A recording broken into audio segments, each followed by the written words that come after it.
Olá, queridos irmãos e amigos, aqui estamos uma vez mais na vossa presença para darmos continuidade ao estudo que iniciamos a semana passada, deste novo trimensário. Este trimensário que aborda um tema da mais solene importância para nós cristãos e particularmente para nós adventistas do sétimo dia.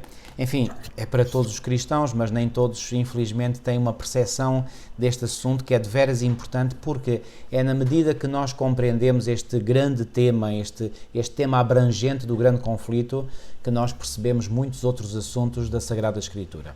Pois bem, nós vimos a semana passada o início do grande conflito, onde é que ele começou, quando terá começado, mais ou menos, no tempo. Enfim, apenas sabemos que foi antes da criação desta terra. Quais foram as motivações que estiveram no coração de Lúcifer e de outros anjos que se uniram a eles? E esta semana nós vamos iniciar um percurso histórico. E o percurso histórico que nós iremos seguir daqui para a frente, a partir da lição 2, é mais ou menos o percurso histórico que é seguido pelo livro de Ellen White, O Grande Conflito, este livro aqui. Portanto, o grande conflito. E assim como este livro, O Grande Conflito, começa no capítulo 1 com a descrição da destruição de Jerusalém, pois bem, nesta lição 2 nós iremos também falar sobre a destruição de Jerusalém. E através da destruição de Jerusalém nós temos uma compreensão muito exata destas questões que têm a ver com o grande conflito. Portanto, daí o título da lição desta semana ser a questão central, o amor ou o egoísmo. Muito bem, isto foi apenas uma breve introdução. Vou pedir ao irmão José Eloy, que mais uma vez que me acompanha, quem agradeço imenso, que possa orar connosco para iniciarmos então a nossa reflexão em torno deste assunto. Querido Pai, muitos de nós estão entusiasmados com o estudo, com este tema, Senhor, com o estudo deste tema. E nós te suplicamos que, conforme esse desejo, tu possas abençoar com a presença do teu Espírito Santo a mente e o coração de cada irmão, de cada simpatizante que vai estudar este tema, Senhor. Que possam realmente compreender e perceber o grande conflito que está em andamento desde o princípio e que possa fazer-se luz na mente e no coração e possam realmente, todos nós possamos compreender a tua palavra, o teu grande plano, o que está nos bastidores, aquilo que vem acontecendo que nós não vemos no mundo invisível, Senhor, e que provoca aquilo que nós vemos no mundo visível. É verdade. Abençoa o estudo desta lição, querido Pai. Abençoa o pastor Paulo Cordeiro e a mim, dá-nos o teu Espírito Santo.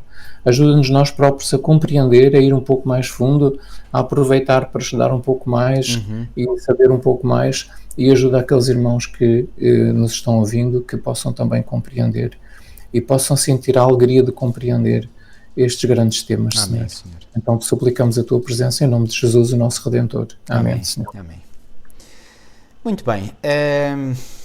Eu creio que já aqui uma vez contei, mas vou contar novamente. Talvez alguns possam não ter ouvido. Eu era estudante de Psicologia na Faculdade de Psicologia e Ciências da Educação da Universidade de Lisboa e um dos meus professores estava a preparar e finalmente depois apresentou uma tese de doutoramento para atingir o grau de professor catedrático. Okay? Ele era professor assistente e, portanto, estava a candidatar-se ao cargo de professor catedrático. E a tese que ele apresentou, a sua tese de doutoramento, era para provar que o altruísmo é uma outra forma ou é uma forma do egoísmo.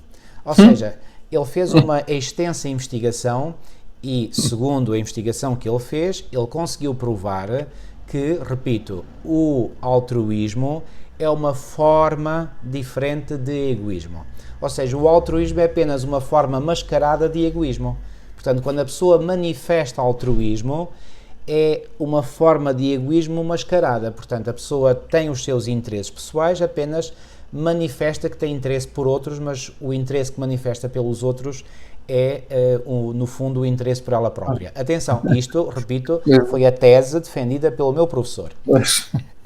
Mas, anos mais tarde, eu assisti a essa apresentação dessa tese Claro, no meio dessa apresentação, portanto, havia muitos termos técnicos, enfim, muitas pesquisas, muita análise matemática, etc. Pronto, mas esvaziando, digamos, toda a tese desses conceitos técnicos, não é? A ideia fundamental era esta que eu acabei de vos dizer. E estava eu a dizer que anos mais tarde, refletindo sobre essa experiência que eu vivi, eu cheguei a uma conclusão, e a conclusão foi esta: eu acho que aquele meu professor até tinha razão. Porque o coração natural, o coração humano natural, ele é egoísta por natureza. E ele pode, por vezes, dar a entender, dar a imagem, fazer passar a imagem de que está motivado pelo altruísmo, mas no fundo é o egoísmo que é o móvel, digamos, das suas ações e dos seus comportamentos. Apenas e só um coração totalmente regenerado pela graça e pelo poder de Deus é que são capazes de manifestar um perfeito altruísmo. Esta foi a conclusão a que eu cheguei. Não sei se os irmãos e as irmãs que me estão a ouvir concordarão comigo ou não, mas lembrei-me disto sobre o tema desta lição, quando aqui o título é a questão central: amor ou egoísmo. Nós temos amor ou temos egoísmo? Irmãos, a resposta a esta questão depende de um fator e de um fator apenas. Fomos nós, na nossa vida, no nosso coração, fomos nós transformados pelo poder redentor do Senhor, sim ou não? Se não fomos, podem ter a certeza, aquilo que nos move é o egoísmo. É o egocentrismo, não há volta a dar. Agora, se é o Senhor que comanda a nossa vida, então aí podemos ter a certeza que é o amor genuíno, um amor sincero, um amor real, que move os nossos procedimentos e as nossas ações. Então, e nesse caso, o louvor vai para quem? Ou tem que ir para quem? Não pode ir para nós, queridos. Tem que ir para o Senhor.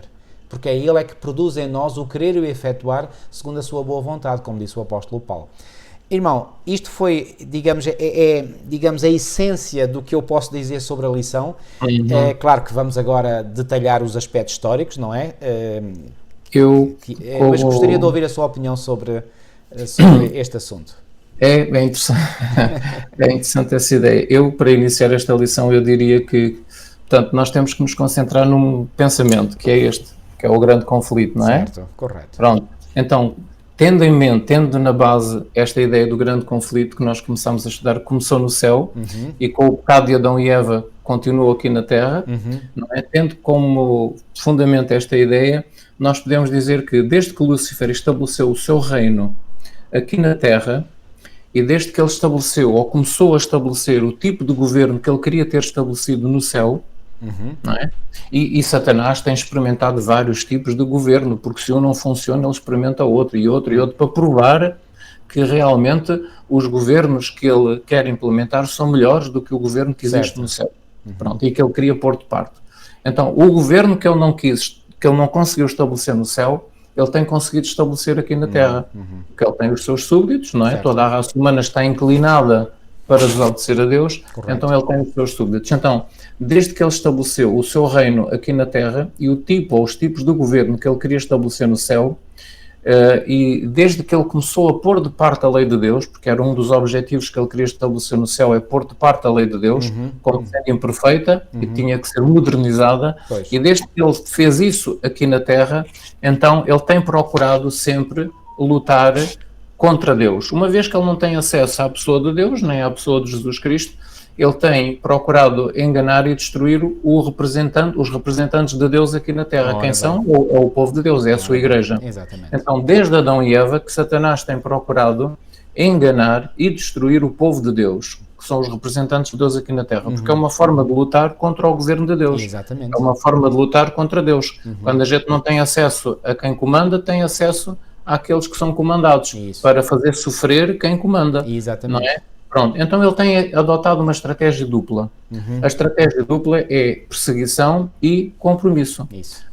Ele procura destruir aqueles que são representantes de Deus, para lutar contra Deus, pela perseguição. Quando ele não consegue, e em vez de diminuir aqueles que são leais a Deus, aumentam, não é? Então ele tenta adotar uma outra estratégia, que é o compromisso. E o que é o compromisso? É fazer com que o povo de Deus deixe de ser fiel a Deus.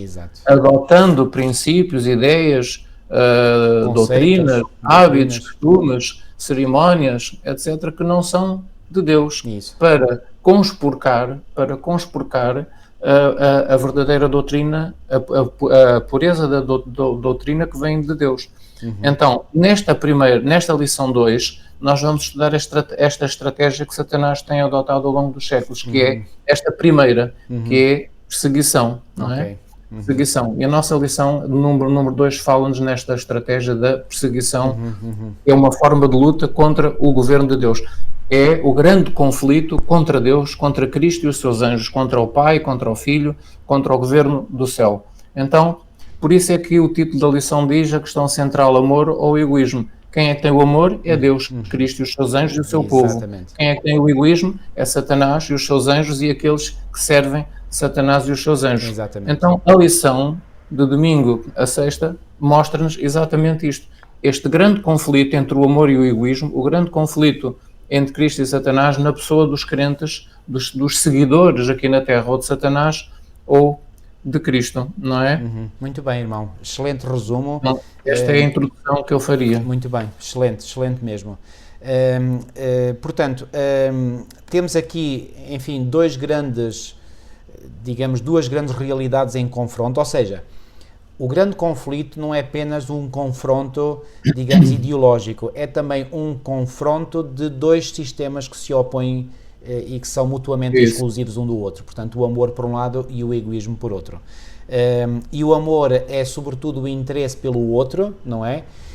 Por exemplo, na lição de quinta-feira fala aqui, portanto, de duas pragas, não é? Que existiram nos primeiros séculos da era cristã, duas pandemias, exatamente, e aqui ficou demonstrado que, portanto, os cristãos dessa época cederam de corpo e alma a ministrarem aos doentes e moribundos, e muitos pagaram com a sua própria vida, portanto, esse amor demonstrado. E diz-nos aqui, portanto, isto é tirado de um livro que foi escrito por um autor chamado Rodney Stark, The Rise of Christianity, portanto, o surgimento do cristianismo, e ele fala aqui, portanto, isto é uma narrativa histórica, mais recente, mas do que aconteceu lá no passado, e diz que o amor, a preocupação com os outros e o cuidado organizado, altruísta dos doentes e dos moribundos, criaram uma admiração por esses crentes e pelo Cristo que representavam. E, portanto, muitos deles perderam a vida, isto para dizer que a essência do amor é exatamente a dádiva de alguém pelo outro, pelo bem-estar e pela felicidade do outro. Ao passo que o egoísmo é exatamente o oposto, é alguém preocupar-se consigo mesmo e exigir que os outros se preocupem com ele. Portanto, são dois sistemas completamente diferentes que se opõem entre si, que são mutuamente exclusivos. E a questão central deste grande conflito é exatamente ou o amor ou o egoísmo. E como o irmão acabou de dizer muito bem, eu gostaria de enfatizar, do lado de Deus é o puro amor e do lado de Satanás é o puro egoísmo. E aqueles que estão do lado de Deus manifestam esse puro amor, só estando do lado de Deus, enfatizo aquilo que eu disse no início, só estando do lado de Deus nós podemos manifestar o amor, e se não estivermos do lado de Deus iremos manifestar naturalmente, porque isso não custa nada, é espontâneo, iremos manifestar o egoísmo de Satanás e das suas hostes. Muito bem. Relativamente à lição do domingo, onde é que nós vemos aqui o grande conflito entre Cristo e Satanás? Precisamente nestas palavras que Jesus Cristo disse em Lucas no capítulo 19 e no versículo 41 e 42. Jesus diz, nestes versículos a Bíblia diz-nos que Jesus, vendo a cidade e aproximando-se da cidade de Jerusalém, ele chorou. Isso. E nós sabemos porque é que ele chorou. Ele chorou porque o povo de Israel, o povo judeu, a nação não conseguiu tomar uma atitude diferente para com Cristo que desse uma volta de 180 graus no destino que estava à frente da cidade e do povo. E permita-me dizer, irmão, só acrescentar este detalhe, Jesus não chorou por ele mesmo, ele chorou pela cidade. Muito bem, isso mesmo. Ou seja, Jesus não chorou porque estivesse com o seu orgulho ferido, porque não estava a ser bem tratado, não estava a ser bem recebido. Não, ele não estava a pensar nele próprio, ele estava a pensar neles, nos habitantes de Jerusalém. E foi por eles que ele chorou. Exatamente, deixa-me abrir aqui a minha Bíblia no capítulo 19. Então, no versículo 41 e 42, quando ia chegando, vendo a cidade, ele chorou e dizia: se conheceras por ti mesma, ainda hoje o que é devido à paz, mas isto está agora oculto aos teus olhos. O que é que Cristo pretendia? A paz para Jerusalém. E Cristo sabia que viria a guerra. Jesus sabia que viria a destruição e que eles iriam perder a cidade e o templo e que eles iam ser espalhados por todas as nações como escravos. E nós sabemos que isso aconteceu. Depois disso, o Estado de Israel só foi estabelecido novamente em 1947. 48. 48. Portanto, Jesus sabia o que ia acontecer no futuro. Então, quem é que fez isto? Quem é que fez com que o povo de Israel não aceitasse Cristo? Quem é que fez com que o matassem, com que o crucificassem? Foi precisamente aquele querubim caído. O querubim caído que atua na mente e no coração dos seres humanos provocou esta reação nos seres humanos. E por isso rejeitaram, a nação rejeitou, os líderes o rejeitaram, os líderes políticos e religiosos o rejeitaram, não é?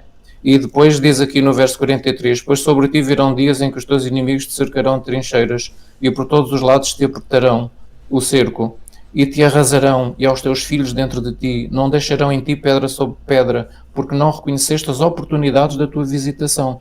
Então, o que é que Cristo queria? O que é que Cristo queria? No versículo 42 diz que queria dar paz à nação e no versículo 44 diz que queria dar uma oportunidade. Não sei como é que está na sua tradução, irmão, o final do verso 44. Diz, pois que não conheceste o tempo da tua visitação.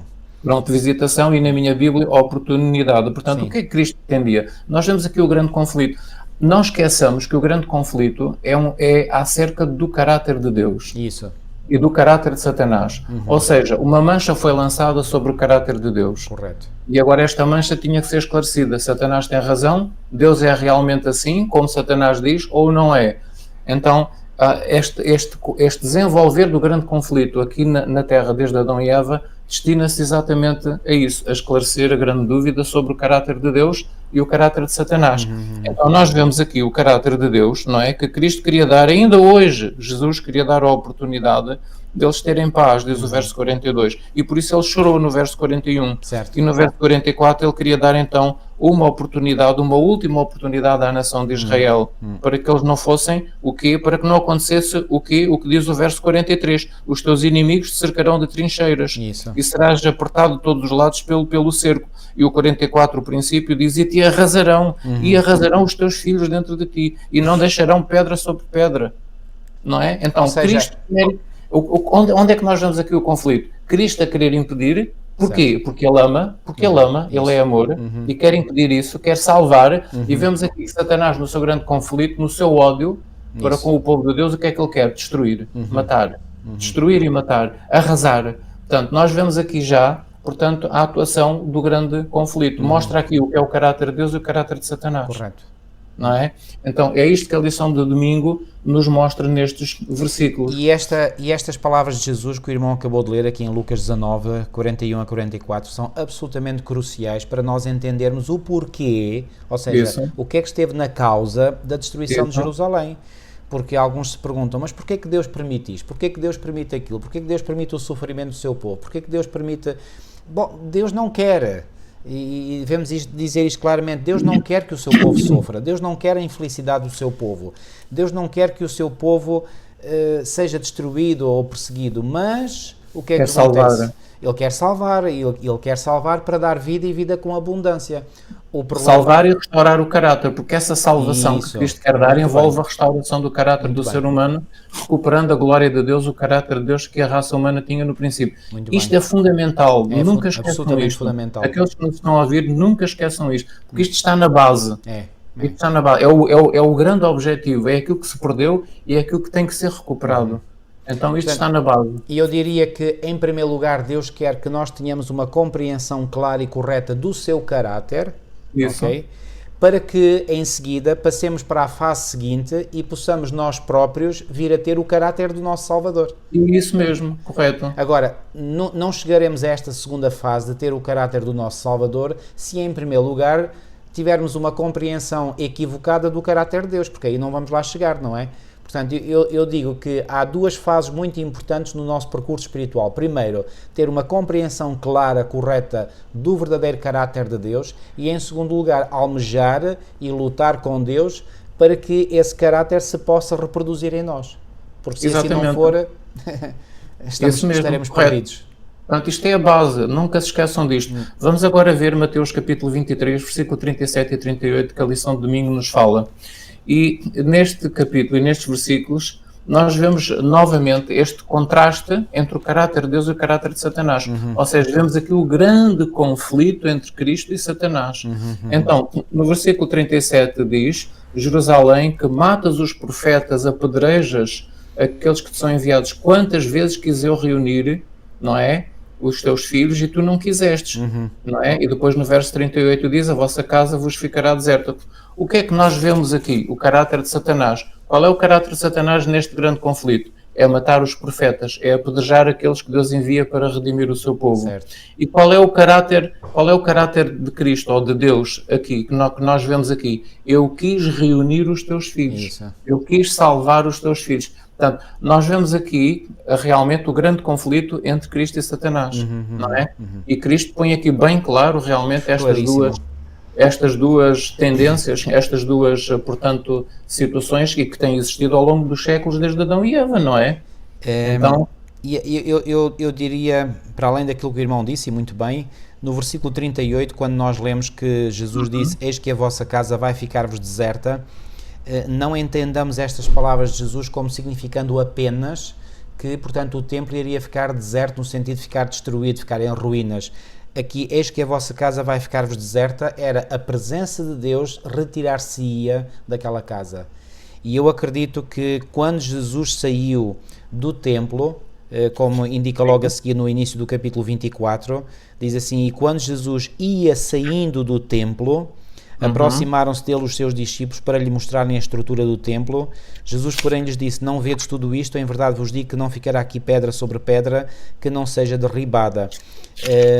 Então, quando Jesus saiu do templo nesta altura, digamos que a presença de Deus afastou-se daquele templo. E porque a presença de Deus não estava mais naquele templo, a casa ficaria deserta, é que aquela casa pôde ser destruída. O mesmo tinha acontecido com o primeiro templo. A presença de Deus afastou-se primeiro do templo e posteriormente a isso vieram os exércitos de Babilónia e puderam entrar dentro do templo, pegar nos utensílios do templo, por exemplo, que levaram para a Babilónia, e o templo acabou por ser destruído. Aqui aconteceu exatamente o mesmo. Muito bem. Olhem, a lição pede para nós lermos um terceiro texto, que é em João, no capítulo 5, versículo 39 e 40. E diz assim: examinais as Escrituras, porque julgais ter nelas a vida eterna. E são elas mesmas que testificam de mim, claro. Contudo, diz o verso 40, não quereis vir a mim para terdes vida. Onde é que nós vemos aqui o grande conflito entre Cristo e Satanás? Nos bastidores, no mundo invisível, atuando na mente e no coração do ser humano. Nós aqui vemos que Jesus, o que ele quer no verso 40 é que as pessoas vão a ele para terem vida. Isso. Não quereis vir a mim para teres vida. Qual é o caráter de Deus? Dar vida eterna aos seres criados que ele criou. Apesar do pecado de Adão e Eva, apesar da inclinação para desobedecerem a Deus e para obedecerem a Satanás, o que Deus quer é dar a vida eterna. Este é o caráter de Deus. Mas agora vejam aqui o grande conflito, a atuação de Satanás no grande conflito. No verso 40 diz: não quereis vir. Não, vocês não querem vir para terem vida. Quem é que atuava na mente e no coração deles para eles não quererem ir para ter vida? Satanás. Obviamente. Satanás. Nós vemos aqui o grande conflito realmente em ação. E em ação na mente humana. Exatamente, porque é aí que a guerra é feita. Não é? Aí que as decisões são tomadas.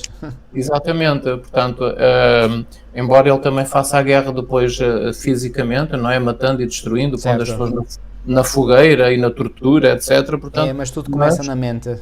A grande guerra começa na mente, não é? É o que faz com que a pessoa decida ir para um lado ou para o outro. É isso mesmo. Não é? Então, nós vemos aqui o grande conflito também neste versículo que a lição nos pede para ler. Jesus quer dar a vida, Satanás não quer que as pessoas vão a Jesus para terem vida. Pois, claro. Este é o grande conflito. E os anjos estão a ver isto tudo. Ouviram? Jesus, eles viram isto tudo, não é? Porque eles veem o mundo invisível e veem quem atua na mente e no coração do ser humano realmente para o mal, é realmente Satanás e os seus anjos. Portanto, eles viram o caráter de Satanás. Eles viram o tipo de governo que seria estabelecido no céu se ele tivesse sido permitido, portanto, fazer isso. Se Deus lhe tivesse dado permissão para mostrar no céu, então, o que é que ele pretendia, não é? Então, os anjos viram que realmente o tipo de governo que Satanás queria estabelecer no céu, neste grande conflito, não era bom. Não é bom. Não é bom. Então, nós temos ainda, por exemplo... Agora, nós temos em Mateus 24, 15 a 20, é um outro texto aqui sugerido, e é importante este texto porque mostra indicações ou instruções precisas que Deus deu ao seu povo para os salvar da destruição futura de Jerusalém. Muito bem. E eu posso ler aqui, portanto, a partir do versículo 15, na versão Almeida Revista e Corrigida: quando, pois, virdes que a abominação da desolação de que falou o profeta Daniel está no lugar santo, quem lê atenda. Eu aqui até gosto mais da forma como a Almeida Revista e Atualizada escreve: quem lê entenda, porque nós precisamos de ler e entender, porque quem lê aquilo que Jesus disse e não entende é como se não tivesse lido, portanto não lhe serve para nada. Mas também aqui a palavra atender também é correta, atenda, ou seja, presta atenção. Então, o que é que Jesus disse? Que instruções específicas ele deu? Versículo 16: então os que estiverem na Judeia fujam para os montes, e quem estiver sobre o telhado não deixe atirar alguma coisa da sua casa, e quem estiver no campo não volte atrás a buscar os seus vestidos. Mas, ai das grávidas e das que amamentarem naqueles dias. E no versículo 20 diz: e orai para que a vossa fuga não aconteça no inverno, nem no sábado. Então, onde é que nós vemos aqui o caráter de Satanás, aqui nestes versículos? Claramente no facto de que ele queria, portanto, destruir, não é? Quer destruir. Exatamente. Quem é que trouxe os exércitos romanos para destruírem a cidade e o templo? Satanás. Exatamente. Satanás é que trouxe os soldados e os exércitos. Não há dúvida. Como eles deixaram de ter a proteção de Deus porque rejeitaram Cristo, rejeitaram o Cristo do concerto da aliança, porque quem estava na base da aliança de Deus com o povo judeu era Cristo, não é? E o concerto baseava-se na aceitação de Cristo como seu Redentor, como seu Salvador. Uma vez que rejeitaram Cristo como seu Salvador, rejeitaram o concerto, não querem aliança com Deus, Deus não os pôde mais proteger. Exatamente. Então, Satanás trouxe os exércitos romanos, sabendo que não haveria proteção da parte de Deus. E a cidade e o templo foram destruídos. Excepto para um pequeno remanescente que vivia em Jerusalém e para o qual Jesus tinha dado instruções específicas para que a seu remanescente fiel, quando visse determinados sinais, pudesse fazer o quê? Pudesse fugir da cidade. E qual era o sinal? O sinal era ver a cidade, portanto, cercada de exércitos, não é? Era verem o abominável da desolação no lugar santo, como diz o verso 15. Mas à luz, esta expressão pode parecer... é misteriosa. Misteriosa, exatamente. Parece misteriosa, mas não é, porque a Bíblia é bem clara. Mas nós temos um texto paralelo em Lucas que explica o que é o abominável da desolação. 21, 20. Exatamente. É o texto de Lucas 21, capítulo 21, versículo 20. Pode ler, irmão, então. Mas quando virdes Jerusalém cercada de exércitos, sabei então que é chegada à sua desolação. Muito bem. Então o que é que provocava a desolação? O que é que iria provocar a desolação da cidade? Jerusalém cercada de exércitos. Exatamente. E o que são os exércitos? É o abominável da desolação. Exatamente. Os exércitos à volta de Jerusalém. Porquê é que diz aqui no lugar santo? Diz o verso 15 de Mateus 24. Porque o lugar santo era uma área de alguns quilómetros à volta da cidade de Jerusalém, que era considerado lugar santo. Isso mesmo. E os exércitos e os seus estandartes idolátricos, não é? Ali, naquela zona santa, considerada santa, então é o abominável da desolação ou a abominação da desolação. Isso. E que Lucas nos diz, portanto, no seu Evangelho, que é Jerusalém cercada de exércitos. Mas onde é que nós encontramos esta palavra que Mateus usa aqui, o abominável da desolação? Nós encontramos isto em Daniel no capítulo 9. Em Daniel 9. Ou seja, porquê é que Jesus foi buscar esta frase, o abominável da desolação? E depois ele diz Jerusalém cercada de exércitos. Mateus captou a frase quando Jesus disse a abominação da desolação. E Lucas acabou por ir buscar, portanto, a lembrança de que Jesus também disse Jerusalém cercada de exércitos, porque Jesus disse as duas coisas, mas um captou uma parte da frase e o outro captou outra parte da frase. Mas onde é que Jesus foi buscar esta frase, o abominável da desolação? Em Daniel 9. Em Daniel no capítulo 9, versículo 27. Certo. versículo 26 e 27. Pode ler, irmão. Já agora, irmão, antes de ler este texto, deixa-me dizer que acredito que como Lucas não era judeu, era grego. Outros lhe apontaram o discurso de Cristo. Sim, mas ele também não estaria tão familiarizado com a linguagem profética do Antigo Testamento como estariam os judeus, não é? Ou deveriam estar, não é? E então ele, não só por isso, ou talvez pensando nos destinatários do seu Evangelho, deste livro, sim, muito bem. Ele pensou, eu não vou aqui usar uma linguagem que pode trazer confusão aos leitores, eu vou explicitar isto na forma mais clara. Então ele disse, Jerusalém cercada de desertos, e aí qualquer pessoa, mesmo uma criança, pode entender. Pode compreender facilmente. Então, mas já agora, portanto, agora muita atenção àqueles que nos estão a ouvir, porque agora, neste versículo que nós vamos ler que estão lá estas duas ideias. Isso. Está o abominável da desolação e estão os exércitos. Exatamente. Okay, então vamos começar com o verso 26. Então o 26 diz assim, depois das 62 semanas será tirado o Messias, e não será mais. Este será tirado, portanto, será morto. E o povo do príncipe que há de vir destruirá a cidade e o santuário. Destruirá a cidade e o santuário. Estão a ver que Daniel menciona aqui a destruição de Jerusalém e do santuário. Do santuário. E o seu fim será como uma inundação. Esta inundação não diz que é uma inundação, será como uma inundação. Assim como uma inundação destrói tudo aquilo que apanha pela frente, então esta invasão por este povo deste príncipe, provocaria uma inundação. Aonde? Na cidade e no santuário. Depois diz que haverá guerra. E até ao fim haverá guerra, exatamente. Guerra. E depois diz, estão determinadas assolações. Desolações, conforme diz a minha Bíblia. Então o que é que nós vemos aqui no verso 26? Que o povo de um príncipe que há de vir, o príncipe havia de vir ao general Céstio, o general do Império Romano, não é? O povo de um príncipe que há de vir destruirá a cidade e o santuário. Portanto, Jesus tinha perfeita consciência, pela análise não só do livro de Daniel, mas também por aquilo que o Espírito Santo lhe ia revelando. Jesus era um grande estudioso dos livros da Bíblia, não é? Então Jesus sabia que, aliás, ele disse, reparem, de que falou o profeta Daniel. Quando depois vir o abominável da desolação, de que falou o profeta Daniel, diz ele. Jesus foi muito claro, não poderia ser mais claro. Não podia ser mais claro. Então, onde é que Jesus leu isto? Jesus leu isto no versículo 26 e 27. Portanto, fala em destruição da cidade e do santuário, fala em guerra, fala em desolação e fala que o príncipe que há de vir é que fará este trabalho. Agora vamos ler o 27, irmão. Ok. Então, no 27 diz, e ele que é o Messias, firmará um concerto ou uma aliança com muitos por uma semana. E na metade da semana fará cessar o sacrifício e a oferta de manjares. E nós aqui entendemos que a metade desta semana foi exatamente quando Jesus morreu ou foi crucificado. E sobre a asa das abominações virá o assolador, e isso até à consumação. E o que está determinado será derramado sobre o assolador. Portanto, esta linguagem é a mesma linguagem que Jesus utilizou em Mateus 24:15. Muito bem. Portanto, Jesus lá foi claro ao dizer, portanto, quando virdes o abominável da desolação de que falou o profeta Daniel, claramente Jesus estava a referir-se a Daniel 9, 26 e 27.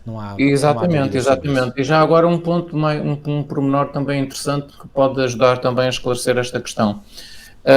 A linguagem que Jesus utiliza aqui em Mateus, portanto, a abominação da desolação, esta frase assim, no lugar santo, esta frase está na versão Septuaginta, a versão dos 70, a tradução dos 70, que é uma tradução do hebraico para o grego, que foi feita antes de Cristo, não é? Para os judeus de língua grega e até para aqueles que não eram judeus poderem ler as escrituras dos judeus, portanto, quem não era judeu para poderem ler, porque a língua grega era a língua oficial, como hoje era o inglês, como hoje é o inglês. Certo. Oficial não, a língua mais era espalhada. a língua universal. E então, na tradução dos 70, aqui no verso 27, diz que a abominação da desolação estará no lugar santo. Isto é muito interessante. E qual era a tradução, portanto, que os primeiros cristãos e os apóstolos, os discípulos usavam no tempo de Cristo? Era a versão dos 70. A igreja do primeiro século usava muito a tradução dos 70. E nesta tradução dos 70 está exatamente assim: a abominação da desolação estará no lugar santo. Ou seja, ora, e nós sabemos que pelo verso 26 que esta abominação da desolação no lugar santo são os tais exércitos que destruirão a cidade e o santuário, a tal guerra, não é? E o tal príncipe que há de vir. Então, está muito bem. Ou seja, Jesus usou as exatas palavras que estavam no texto bíblico da Septuaginta, é isso? Exatamente, muito bem, é isso mesmo. Jesus... Para que não ficasse dúvidas na mente dos seus ouvintes de que é que ele estava a referir-se. Exatamente, portanto os irmãos ficam a saber, portanto, que a Bíblia diz exatamente isso na versão Septuaginta, a versão dos 70. Portanto, onde é que vemos aqui o caráter de Satanás? Então, nós vemos aqui o caráter de Satanás trazendo os exércitos para destruir, e onde é que vemos o caráter de Deus? Dizendo, quando vocês virem isso, fujam, saiam. Exatamente. Para salvar as vossas vidas. Se vocês lá ficarem dentro, vocês vão ser destruídos, tal como os outros. Então vocês fujam, saiam, e saiam rápido. Isso. Então, aqui vemos o caráter de Deus. O que é que Deus quer? Salvar. O que é que Satanás quer? Destruir. Portanto, vemos aqui o grande conflito até nestes pormenores, não é? O caráter de Deus sempre querer salvar. E hoje não é diferente. Todos os esforços que Satanás hoje faz é para destruir o povo de Deus, essencialmente. Isso. E Deus, através das suas recomendações, das suas instruções, tudo faz para nos salvar, para nos libertar dessa destruição. Ou seja, para que nós não sejamos levados pela destruição. Não há nada de novo debaixo do sol. Exatamente. Portanto, não esqueçam, os irmãos que conhecem este episódio e aqueles que não conhecem, que Jesus aqui nesta descrição que ele faz no capítulo 24 de Mateus, ele está a falar de dois acontecimentos diferentes, separados no tempo por 2000 anos. Portanto, que esta descrição que Jesus faz também dos acontecimentos da destruição de Jerusalém tem também uma aplicação final na destruição do mundo. Eu diria portanto, que a destruição de Jerusalém é uma amostra daquilo que vai acontecer no tempo do fim a nível global. Exatamente, isso mesmo, seja, é isso mesmo. Aquele acontecimento local ou regional, não é, que aconteceu em Jerusalém, agora vai ser a nível global. Exatamente, isso portanto, mesmo. O mundo vai ser destruído assim como a cidade de Jerusalém foi destruída e Deus quer salvar um remanescente. Tirá-los do mundo para não serem destruídos com o mundo. E como é que Deus irá destruir o mundo? Com as 7 últimas pragas, e finalmente os que sobreviverem às 7 últimas pragas morrerão a quando da vinda de Jesus. Deus quer salvar um povo, Deus quer tirar um povo do mundo para que não possam viver de acordo com os padrões do mundo, mas de acordo com os padrões que vêm dele. Tudo no fundo gira à volta disto também. Eu vivo de acordo com os padrões do mundo, com a mentalidade do mundo, ou de acordo com os padrões e a mentalidade de Deus? Esta é que é a grande diferença, que nos faz posicionar em campos diametralmente opostos. É verdade, é isso Muito mesmo. Bem, irmão. Vamos avançar. Eu vou avançar com a seguinte pergunta.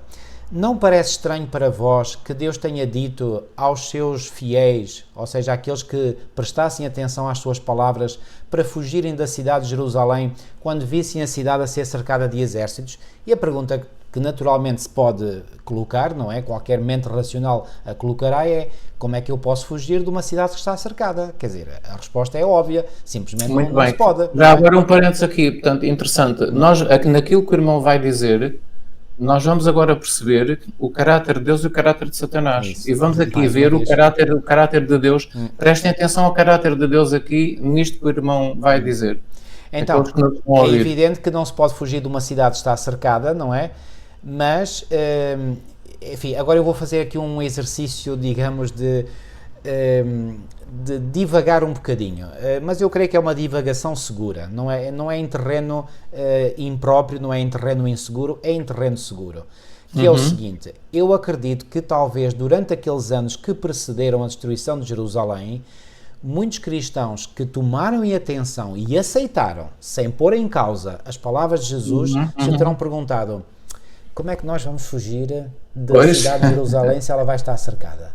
Não é? E isso certamente que deveria suscitar pontos de interrogação na sua mente. Pois bem, sabem, eu acredito que Deus deixa que esses pontos de interrogação existam, sabem para quê? Para provar a nossa fé. Para ver se realmente a nossa fé, naquilo que Ele disse, nas suas palavras, é forte ou não. E todos aqueles que confiaram nas palavras de Jesus devem ter descansado, ficar tranquilos no seu coração, dizendo: Deus proverá. Assim como Abraão disse para o seu filho, Deus proverá. Então, e Deus proveu. E Deus proveu mesmo. Proveu. E exatamente, este é o ponto. E Deus proveu mesmo. E proveu mesmo como? Pois bem, inexplicavelmente, entre aspas, porque não foi inexplicavelmente, eu diria, foi providencialmente. O general Sestio, que estava a cercar a cidade com os seus exércitos... Continua, irmão, continua. Abandonou o cerco. Exatamente. Inexplicavelmente ele foi embora, abandonou o cerco. Exatamente. Então, os cristãos viram aí então a oportunidade para saírem da cidade e abandonaram a cidade. E mais, quando os romanos fugiram, levantaram o cerco e foram-se embora, os soldados judeus, vendo que eles estavam a ir embora, pensaram, se eles estão a fugir é porque eles não estão bem. Se não estão bem, deixa lá ir atrás deles, que é para lhes infligir uma derrota. E foram atrás deles e efetivamente infligiram uma derrota aos romanos. Reparem, um exército menor... Isso também foi providencial. Isso também foi providencial porque os cristãos que habitavam em Jerusalém nem tinham os exércitos romanos, nem os próprios exércitos judeus a impedi-los de fugirem da cidade. Isso, maravilha. Ouro sobre azul. Tinha o caminho livre. Totalmente livre. Eu digo, era a Via Verde.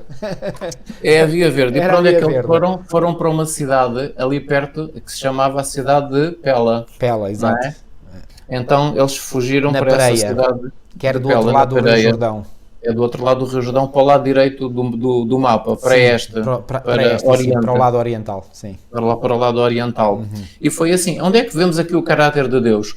Providenciando uma situação... Eu diria um mecanismo de fuga. Para que eles pudessem fugir, para que eles pudessem sair. Não é? A cidade deixou de estar cercada de exércitos. Exatamente. Momentaneamente deixou de estar cercada. Aliás, eles não voltaram mais. Só voltaram daí a 4 anos. Porque este primeiro cerco do general Sestio foi no ano 66 e o cerco final foi no ano 70. Ou seja, Jesus foi tão bom, que deu um espaço de 4 anos, para que os cristãos pensassem assim, isto foi o sinal, não, está bem que os exércitos já não estão aqui a cercar a cidade, mas será que agora passou, os exércitos já não voltam mais? Pois. Mas Jesus disse para a gente sair... Então passou 1 ano, passou 2 anos, passou 3 anos e muitos cristãos podiam ter pensado assim, mas isto se calhar vai ficar tudo bem, não vale a pena a gente fugir, não é? Mas não, eles disseram, Cristo disse, é a palavra de Cristo e nós vamos obedecer. Isso. Então Cristo ainda deu uma oportunidade de 4 anos para alguns mais indecisos que tivessem ficado lá dentro para poderem sair com tempo, não é?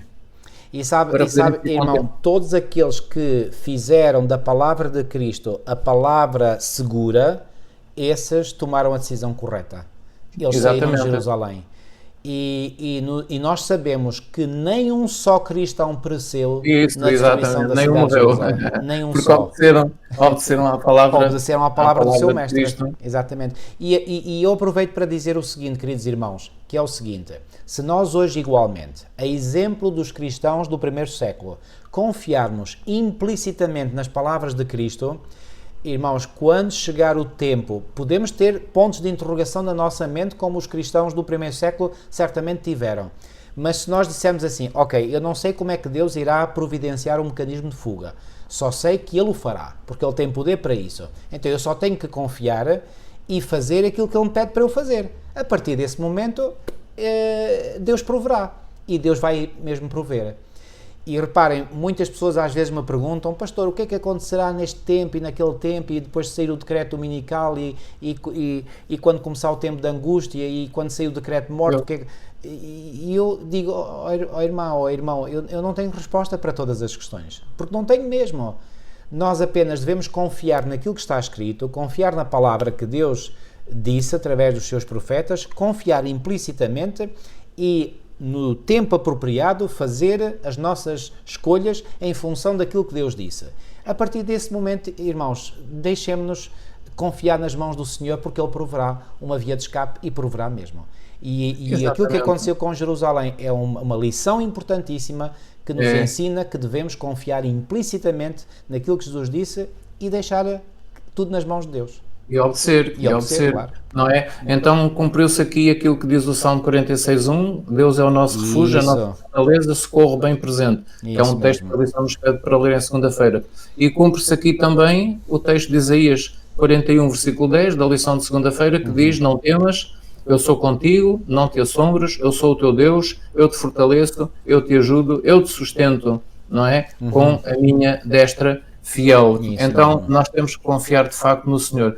E sabem que este cerco de Jerusalém vai acontecer novamente agora no fim dos tempos. Nós Exatamente. sabemos que é o decreto dominical. Quando a nação americana, portanto, quando a nação americana fizer o primeiro decreto dominical, nós temos aí o sinal do cerco. Isso é o sinal do cerco. Então, todos os adventistas do sétimo dia que ainda não tenham saído para o campo, aí é a última oportunidade que Deus está a dar, não é? Porque a saída para o campo das grandes cidades deve ser feita, já devia ter sido feita há anos atrás, não é? Mas pronto, ainda estamos na época de poder sair para o campo. Mas quando sair a lei dominical na nação americana, então a primeira lei dominical que será soft, que será suave, não, é que depois vai se intensificando, não é? Vai se intensificando cada vez mais cruel, cada vez cada vez pior. Então, os adventistas do sétimo dia que estiverem dentro de Jerusalém, que ainda estiverem na cidade, devem sair para zonas de campo e devem abandonar as cidades. Porque se ficarem lá, quando o decreto dominical se tornar pior, então aí vão ficar nessa ratoeira e não vão poder sair. Não é? Se o irmão me permite, eu vou explicar isto por palavras minhas. Exatamente a mesma coisa que o irmão acabou de dizer.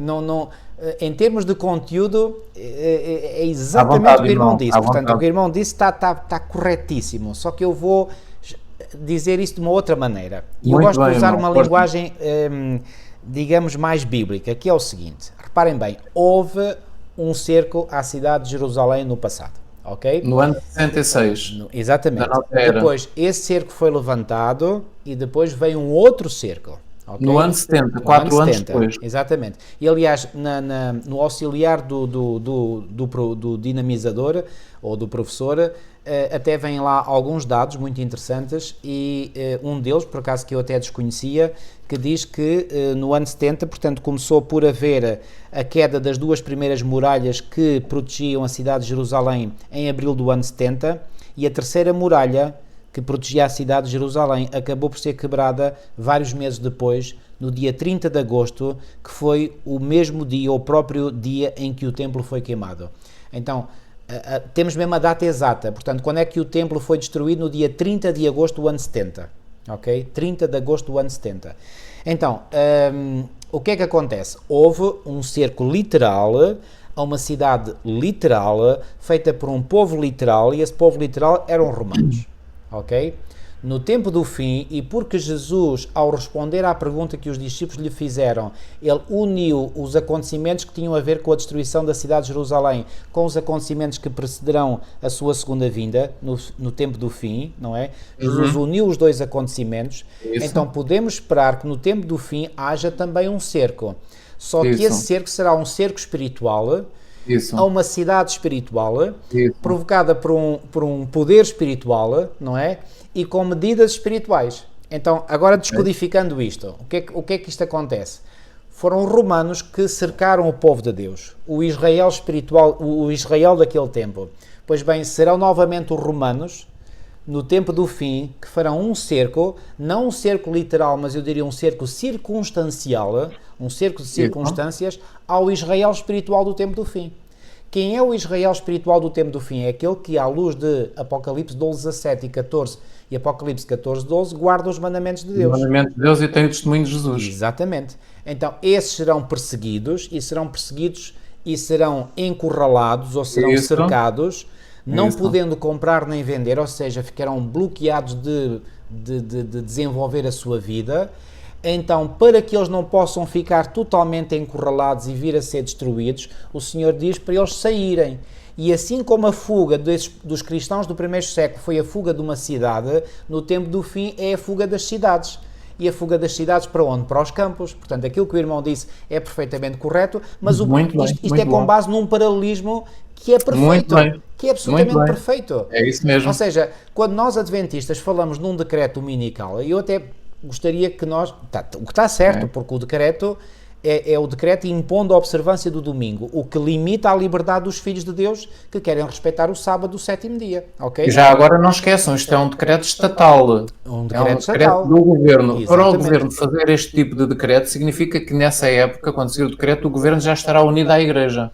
Exatamente. Ou seja, a união Igreja-Estado já estará feita. E o A irmão união disse aí Igreja-Estado. uma coisa, será os Estados Unidos? Sim, é os Estados Unidos. Mas Começa por aí. Os Estados Começa Unidos por aí, porquê? mas Porque depois- são a superpotência civil, mas quem é que estará por detrás dos Estados Unidos para fazer isto? É Roma. Pois, É Roma. Isso não tínhamos dúvida. Portanto, será novamente Roma.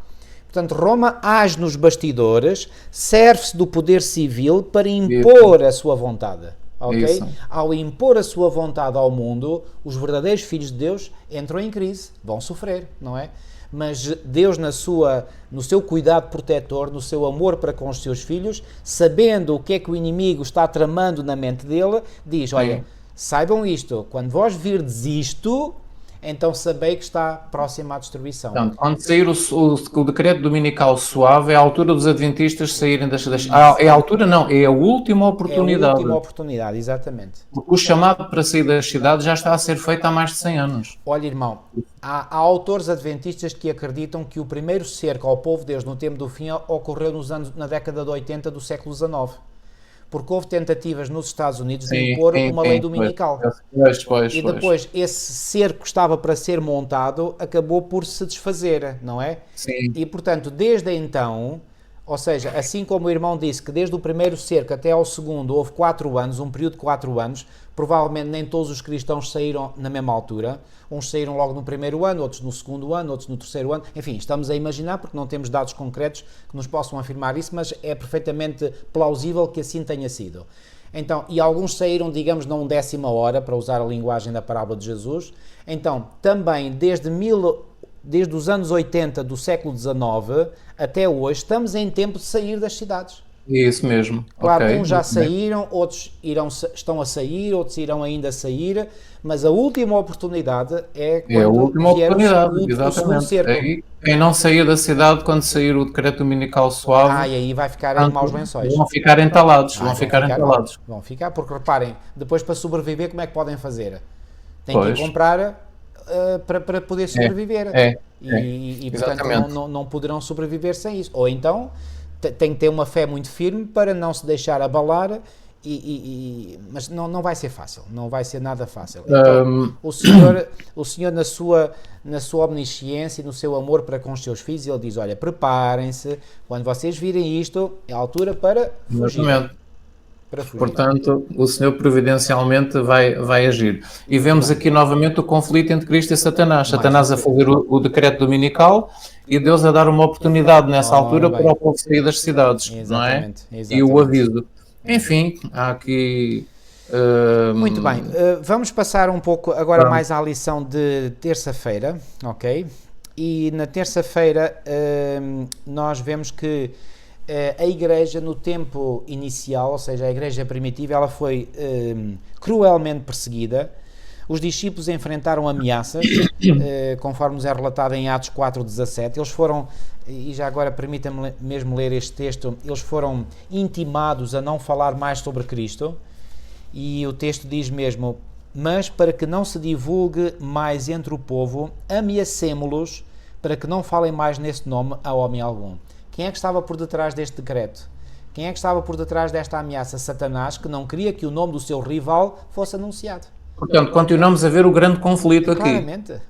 Entre Cristo e Satanás, não é? Porque Satanás sabe que quando o nome de Cristo é proclamado e as pessoas recorrem a Cristo, o seu poder fica posto em xeque. E ele não quer isso, porque ele quer continuar a exercer o seu poder sobre a consciência e a mente das pessoas. Exatamente. Depois, os discípulos enfrentaram também a prisão, e temos aqui o exemplo, por exemplo, de em Atos 5, 17 e 18, e levantando-se o sumo sacerdote e todos os que estavam com ele, e eram eles da seita dos saduceus, encheram-se de inveja e lançaram mão dos apóstolos e os puseram na prisão pública.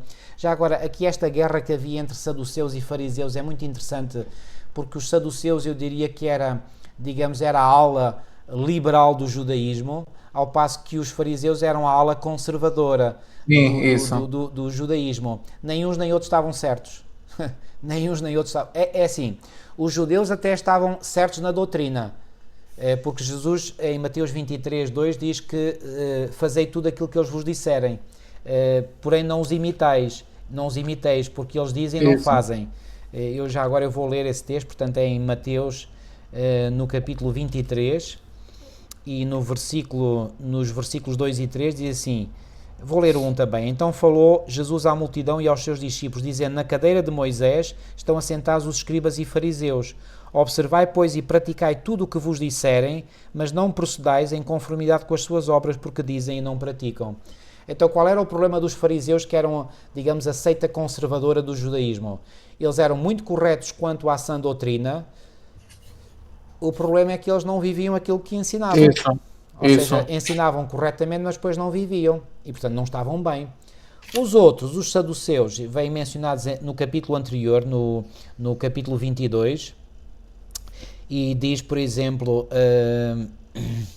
no versículo 23, portanto, Mateus 22:23, no mesmo dia chegaram junto dele os saduceus, que dizem não haver ressurreição, e o interrogaram. E puseram aqui um caso hipotético, não é? Diante de Jesus, de uma mulher que teve 7 maridos, e Jesus, como é que lhes vai responder? No versículo 29, Jesus, porém, respondendo, disse-lhes, errais, não conhecendo as Escrituras nem o poder de Deus. Então, de uns, Jesus disse, fazei tudo, observai e praticai tudo o que vos disserem, porque aquilo que eles diziam estava correto, de acordo com a sã doutrina, só que eles não punham em prática. Dos outros, Jesus disse, errais não conhecendo as Escrituras, ou seja, eram ignorantes em relação às Escrituras. Exatamente, é isso, irmão. Curiosamente, irmão, isto para mim é claro cada vez mais como água cristalina. Nós hoje vemos cada vez mais, dentro do cristianismo, haver também estes dois grupos, o grupo mais liberal e o grupo mais conservador. Pois é. Tal e qual, não há nada de novo debaixo do sol. Eclesiastes 1:9-11. Então, assim como volto a repetir, na religião judaica havia a ala liberal e a ala conservadora, hoje, dentro do cristianismo em geral, há a ala mais liberal e a ala mais conservadora. Eu até diria, mesmo dentro do adventismo, há a ala liberal e a ala conservadora. Pois. Infelizmente, nem uns nem outros estavam certos, embora uns estivessem certos quanto à doutrina, mas não a punham em prática. E o que é que me interessa eu estar certo quanto à doutrina e não viver essa mesma doutrina que prego? Não vale nada. Então, isto para dizer o quê? Que aqueles que puseram ou que lançaram os discípulos para a prisão, eu volto a ler Atos 5, 17 e 18, eram os liberais. Ou seja, não é por eles serem mais liberais que nós podemos esperar melhores coisas deles. Portanto, e atenção, isto para mim, bom, não é o tema da lição, mas eu gostaria até de entrar aqui um bocadinho em detalhe, que é o seguinte. Quem eram, portanto, reparem bem, eu vou ler outra vez o versículo 17. E levantando-se o sumo sacerdote e todos os que estavam com ele. Quem seriam certamente estes que estavam com ele como sumo sacerdote? Seriam certamente o colégio dos outros sacerdotes. Os outros sacerdotes. Ou seja, quem eram eles? Eram os pastores da época. Isso. O que é que isto me leva a compreender? Que os pastores da época eram eles da seita dos saduceus. Ou seja, a maioria deles eram liberais.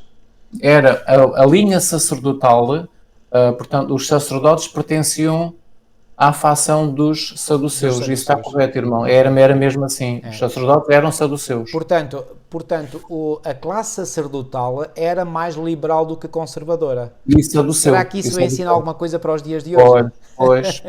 É uma pergunta que eu deixo no ar. Mas, voltando aqui ao tema da lição de terça.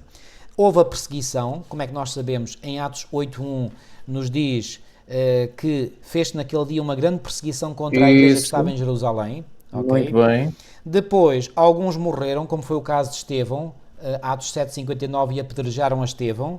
Ok? Também no capítulo 12 e no versículo 2 de Atos... Já agora, irmão, e no versículo 3 do capítulo 8 diz que Saulo assolava a igreja. Isso. Qual era o espírito que atuava em Saulo nessa altura para assolar a igreja? Satanás. Era o diabo. Claro. Portanto, vemos aqui o grande conflito entre Cristo e Satanás, não é? O dúvida. diabo estava controlando Saulo, mas depois Cristo apareceu-lhe ele percebeu que realmente não estava a agir bem, que estava a agir totalmente ao contrário do que Deus queria, e mudou de senhora. Ele converteu-se, foi-lhe dado o nome para Paulo e ele passou então a servir. E depois, aqui mesmo no versículo 4 também, no versículo 5, onde vemos aqui o caráter de Deus, diz que os crentes, apesar desta perseguição, eles continuavam alegres, como é que diz o texto do versículo 4, pregavam, diz que eles pregavam. E o versículo 5 diz que Filipe anunciava a Cristo, ou seja, apesar da perseguição e de estarem a sofrer, eles pregavam, eles anunciavam Cristo. Onde é que vemos aqui o caráter de Cristo? Nisto mesmo, Cristo, apesar de sofrer a perseguição quando ele esteve aqui na Terra, ele pregava a verdade para que as pessoas fossem salvas. E os cristãos que partiram do Espírito de Cristo faziam o mesmo. Não é? Apesar da perseguição, eles pregavam a verdade, não é? Pregavam a Cristo. Vemos aqui o caráter de Deus e de Satanás. Tal e qual, tal e qual. Depois, em Atos 12:2, nós temos também aqui a indicação, portanto, de outra morte. Diz aqui que Herodes, no versículo 1, e por aquele mesmo tempo o rei Herodes estendeu as mãos sobre alguns da igreja para os maltratar e matou à espada Tiago, irmão de João. Portanto, houve mártires, portanto, no tempo da igreja cristã primitiva. Haverá mártires no tempo da igreja final, portanto, não tínhamos ilusões sobre isso, não é? Depois... E aí é representado o caráter de Satanás, uma vez mais. Isso. Não esqueçam, isto é tudo, se conseguirem perceber, veem realmente o grande conflito que começou no céu e continua aqui na Terra, mas tem-se intensifificado aqui na Terra de tal modo que ele está-se a desmascarar. Exatamente. Ou seja, aquilo que ele estava a fazer encobertamente no céu, que não dava para perceber muito bem se ele era se ele seria um bom governante no céu, se realmente Cristo tinha que ser deposto para ele ocupar o lugar de Cristo no céu, se realmente era uma boa opção, uma boa escolha, não é? Agora, todas essas dúvidas acabam por desaparecer com o desenrolar dos acontecimentos aqui na Terra ao longo dos séculos. Essas dúvidas ficam expostas à luz do dia, por assim dizer. Exatamente, portanto, ele desmascara-se, ele expõe-se, ele não consegue mais enganar, porque é visto por todo o mundo, pelos mundos criados por Deus e pelos anjos, que realmente o caráter dele é assim. E agora, curiosamente aqui, irmão, isto para mim é espetacular. Atos 9:31 é um texto que diz que assim, pois, as igrejas, e agora repara, em toda a Judeia e Galileia e Samaria tinham paz e eram edificadas e se multiplicavam andando no temor do Senhor e na consolação do Espírito Santo. Que região geográfica era esta composta pelos territórios da Judeia, Galileia e Samaria? Pois bem, era mais ou menos o território que compunha, que pertencia à antiga nação de Israel, antes dela ser dividida. Então reparem, Deus aqui como que a reivindicar de novo aquele território que já tinha pertencido na sua totalidade ao seu povo no passado. E agora passa novamente para as mãos do Senhor. Isto é espetacular. É bonito. Reparem, depois de tanta apostasia, da apostasia do reino do Reino do Norte, que tinha a sua capital em Samaria, deles terem sido levados em cativeiro pelos assírios para nunca mais regressarem, Deus agora, no tempo da dispensação cristã, ao suscitar o seu novo Israel, o Israel espiritual que era a Igreja, vai ocupar o mesmo território que tinha ocupado inicialmente a nação de Israel. É bonito, não é? É maravilhoso, isto é um detalhe não é? fabuloso mesmo. E depois, podemos dizer, portanto, e eu gosto muito deste parágrafo aqui, eu vou lê-lo, na lição de terça: os bastiões do mal foram abalados, o cruel domínio de Satanás foi quebrado, a superstição pagã desmoronou-se perante o poder do Cristo ressuscitado, o Evangelho triunfou diante de probabilidades esmagadoras. Os discípulos já não se reuniam cobardemente no aposento alto, como aconteceu depois da morte de Jesus. O medo desapareceu como uma sombra que se desvanece. O medo desapareceu, pois é bonito isso. É maravilhoso isso. Ou seja, a Igreja estava galvanizada, estava cheia do poder do Espírito Santo, e a Igreja saiu como vencedora e para vencer. E este mesmo Espírito, irmão, isto temos que dizer, e escutem bem, irmãos, este mesmo Espírito que galvanizou a Igreja inicial será o mesmo Espírito que galvanizará a Igreja no tempo do fim. Chuva Soródia. A Igreja vai... Não há poder, nem os poderes das trevas irão deter o poder da Igreja nos últimos dias. Irmãos, e há irmãos que pensam que a chuva Soródia vai ser semelhante à chuva temporã, ao derramamento do Espírito Santo que aconteceu no dia de Pentecostes. Não será semelhante, será mais poderoso, será maior, será mais espantoso, ou seja, será superior. àquilo que aconteceu no dia de Pentecostes e nos anos a seguir ao dia de Pentecostes, não é? Ellen White, nas suas visões, diz que será muito superior. Irmãos, deixem-me dizer-vos uma coisa. Eu creio que muitas vezes nós sofremos mais e angustiamos demasiado porque a nossa visão é muito restrita, é muito estreita. Sim. Quando nós olhamos para a Palavra de Deus, estudamos a Palavra de Deus, a nossa mente distende-se, a nossa mente fica com uma visão mais ampla, mais expansão muito maior. Irmãos, já há uns anos atrás, eu lembro, estávamos no ano de 2006 e eu li um relatório produzido pela Conferência Geral em que falava do número de pessoas que estavam a converter à mensagem do Evangelho, à mensagem bíblica, à mensagem adventista, e dizia que eram cerca, eles faziam depois a média, não é? Das pessoas que se convertiam por ano, por mês e por dia. E sabem qual era a média em 2006, portanto já há 18 anos atrás? Sabem qual era a média de pessoas que já há 18 anos atrás se estava a converter à igreja? Cerca de 3.000 por dia. Por dia. Quantas pessoas se converteram no dia de Pentecostes em Jerusalém? Quase, diz lá o texto, quase 3.000. Irmãos, se não estamos a viver os tempos parecidos ou semelhantes aos tempos da igreja cristã primitiva, o que é que estamos a viver? Acontece assim.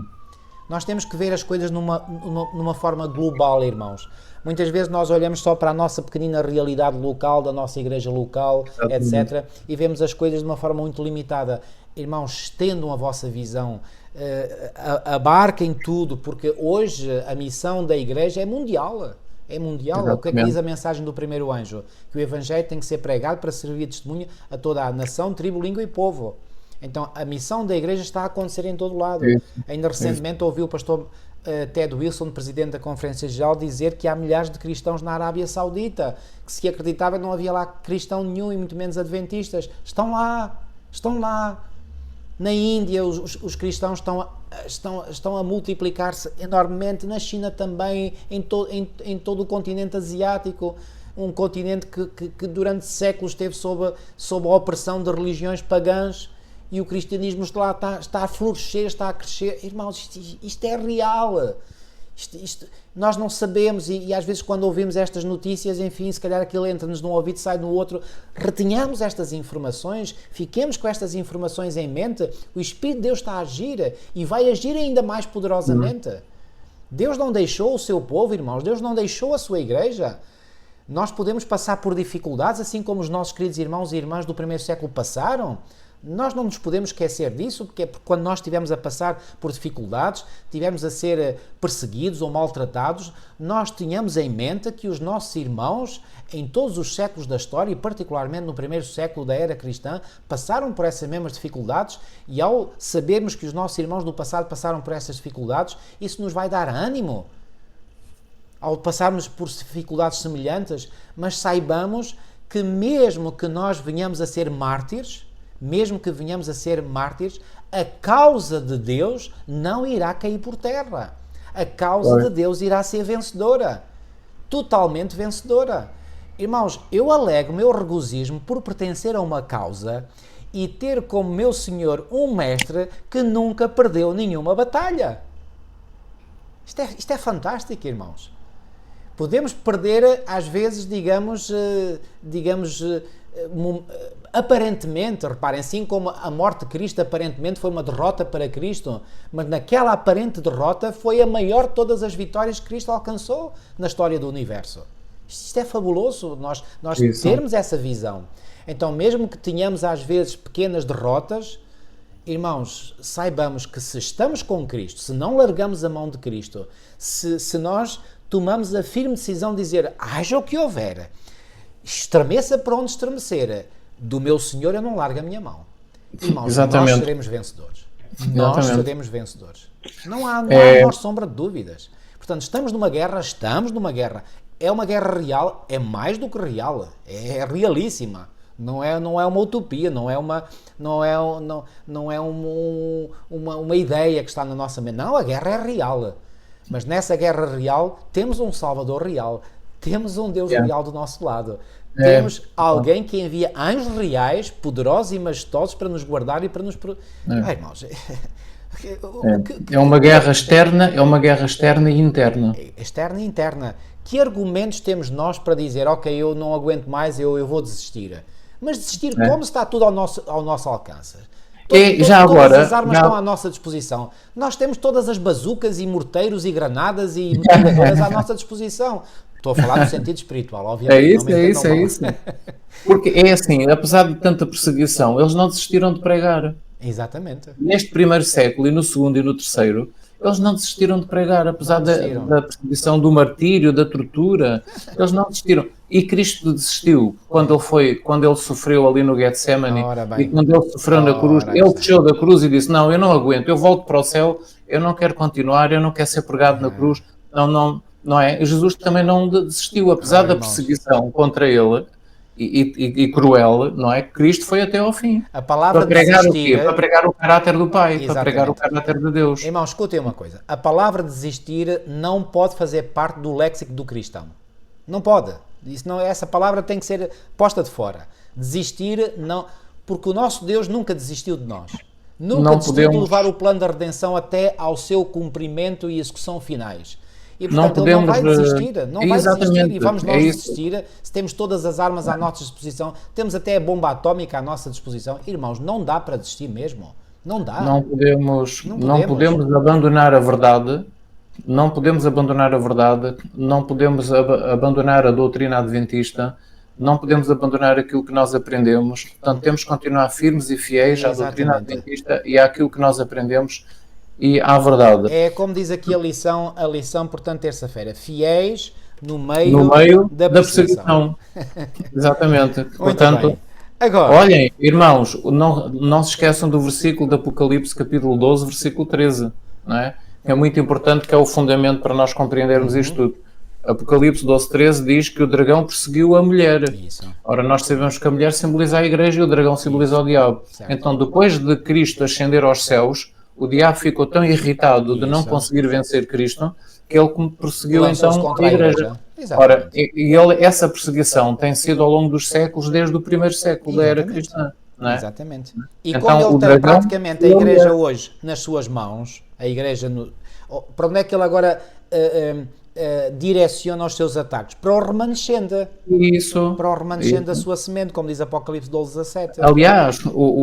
Aliás, exatamente, muito bem, é isso. Mas Satanás dirigiu o seu ataque contra o remanescente de cada século. Contra o remanescente de cada época. Porque, por exemplo, quando a igreja cristã apostatou e se uniu ao Estado e ao paganismo, e os valdenses, por exemplo, é um grupo que tiveram que sair da igreja-mãe. Portanto, esses eram o remanescente, foi contra esses que o diabo fez a perseguição e a guerra, não é? Portanto, há sempre um remanescente em cada época. E sobre os valdenses iremos falar na lição da próxima semana.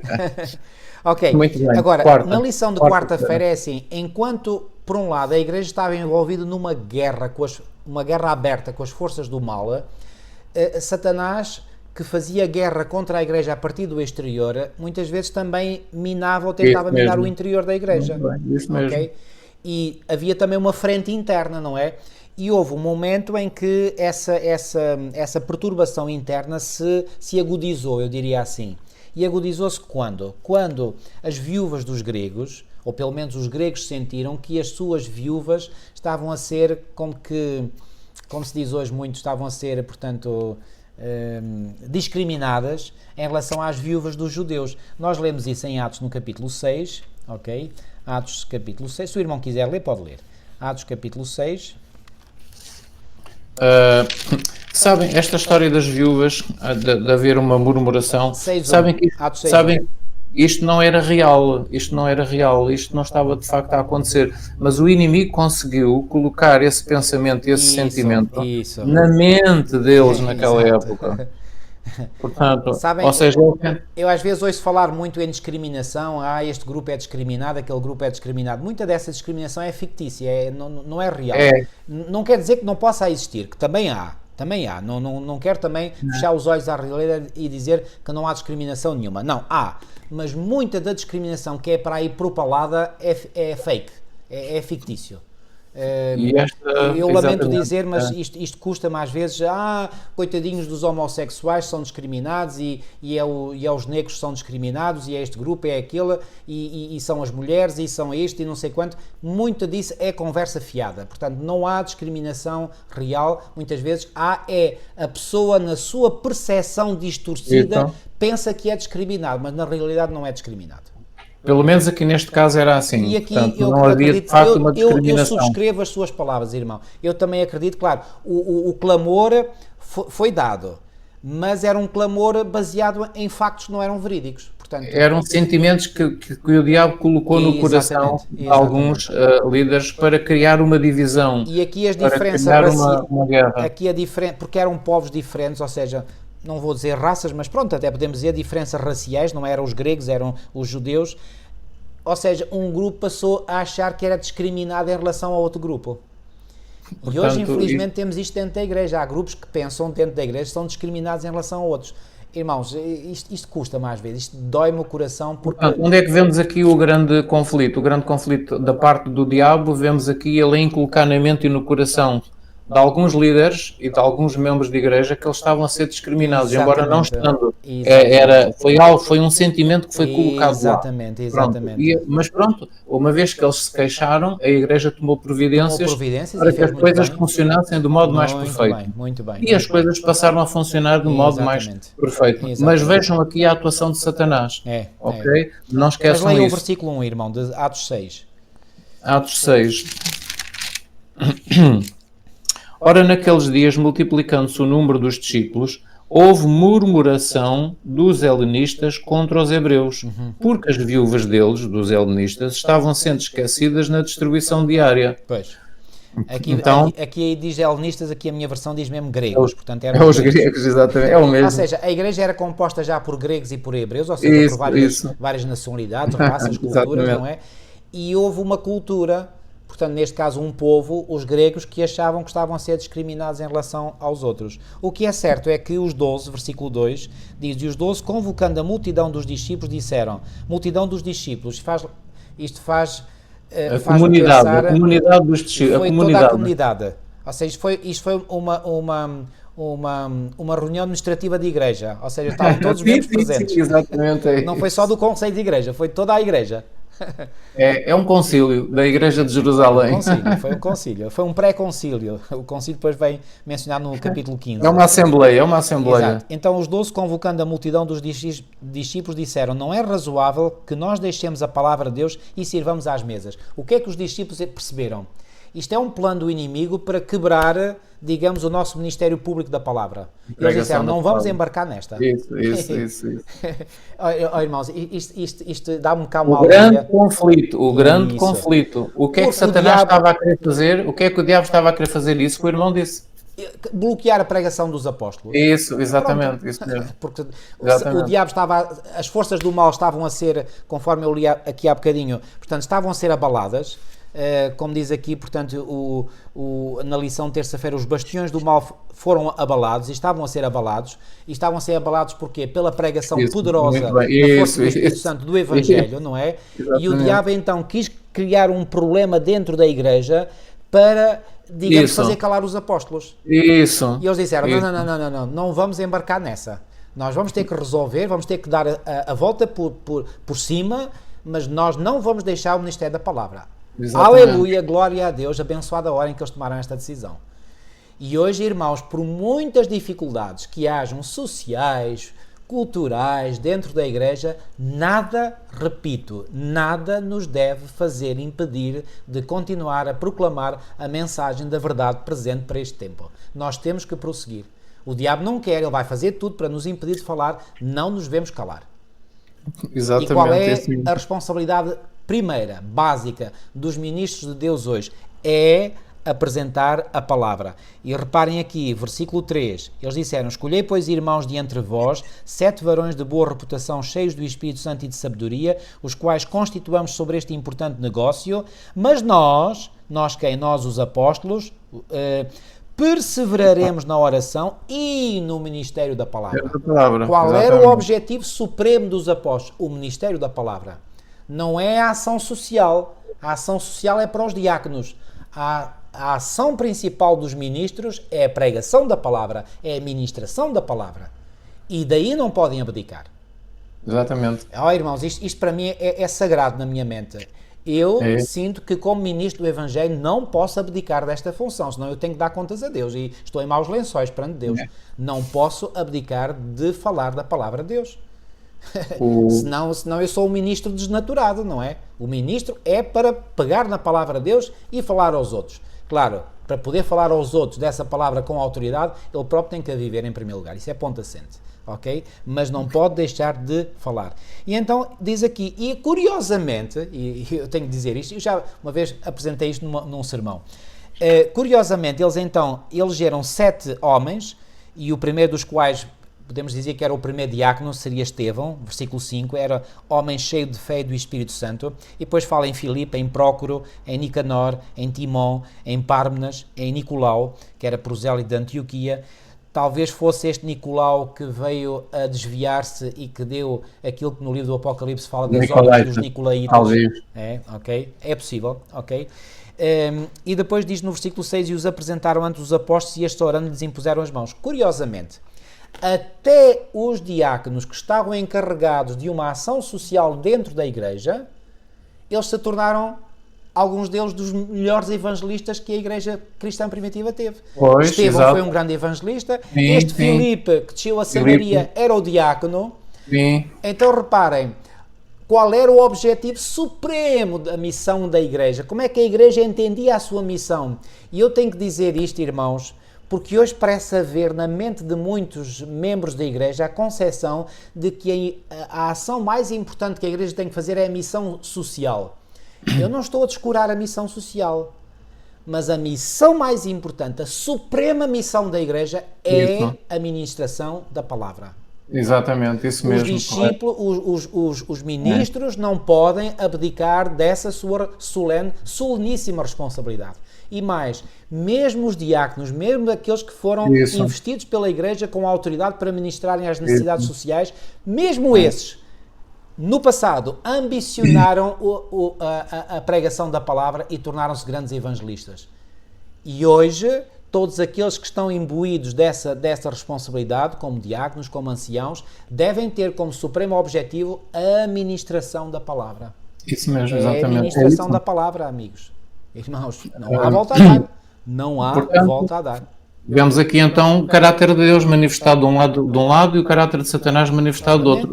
Deus quer pregar e dar a verdade e a vida eterna às pessoas, e o diabo não quer, arranja maneira para bloquear. Exatamente. Arranja maneira para que isso não seja feito. Exatamente.